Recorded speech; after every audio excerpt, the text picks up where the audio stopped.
আসসালামু আলাইকুম। ওয়ালাইকুম আসসালাম রহমতুল্লাহ বারাকাতুহু। আপনি এখানে কতদিন থেকে আছেন? আপনার এই জেলায় 7/12/2025 তারিখ। এখানে আপনার তো যথেষ্ট সফলতা আমরা কিছুটা দেখতেছি।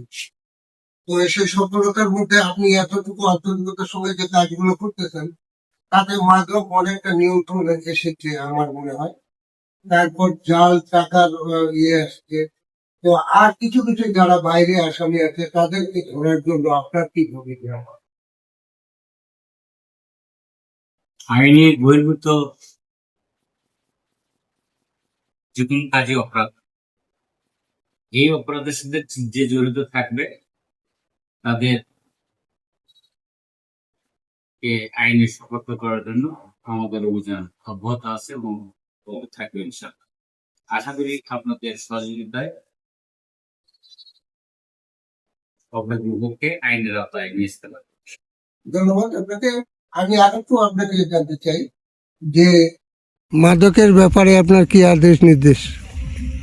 যারা মাদক ব্যবসা করে, যারা মাদক ডিলার, তাদের জন্য তো আদেশ নির্দেশ তো আছে। যে কোনো ধর্তব্য অপরাধ যদি কেউ করে, সাধারণ জনগণ তাদেরকে আটক করতে পারবে এবং আটক করা মাত্রই পুলিশের সোপর্দ করবে। আমাদের সরকার প্রধানের অঙ্গীকার মাদক জিরো টলারেন্স। আমরা মনে করি মাদক জিরো টলারেন্সের ভিত্তি করে আমি কাজ করে যাচ্ছি। ছোটখাটো চুরি গুলো যে হচ্ছে এটা নিয়ে আপনার ভূমিকা কি?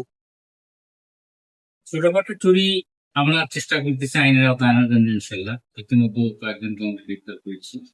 আশা করি এটা একটা ধন্যবাদ। তো আমি আরেকটু জানতে চাই স্যার, যে আপনি যে এই যে জাল টাকার অভিযানটা করলেন, এটা কিভাবে করলেন যদি একটু জানান। গতকাল আমরা সংবাদ পাই যে একজন ব্যক্তি জাল টাকা সহ আটক হয়েছে ফজলুল্লাহ। তাৎক্ষণিক অপারেশনাল তাকে আমরা হেফাজতে নিই। তাকে জিজ্ঞাসাবাদে আমরা জানতে পারি তার সাতজন আপনারই তার সহযোগী ছিল। তার বেলায় তখন আমার তথ্য বলছে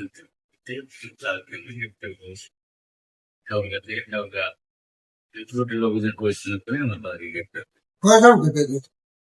7জনকে। ধন্যবাদ আপনাকে। আমরা এইটুকু জানি যে আমরা পরিবারে আপনার প্রতি আস্থাশীল। আমরা মনে করি যে আপনার মতো একজন কর্মকর্তা এখানে থাকলে হয়তো অনেক কার্য কমে যেত, যদি অতীতের চেয়ে অনেক কার্য কমে যেতে। আমরা চাই এটা জিরোর পর্যায়ে নিয়ে আসার জন্য আপনি আপনার প্রচেষ্টা অব্যাহত রাখবেন এই প্রত্যাশা করে। আসসালামু আলাইকুম।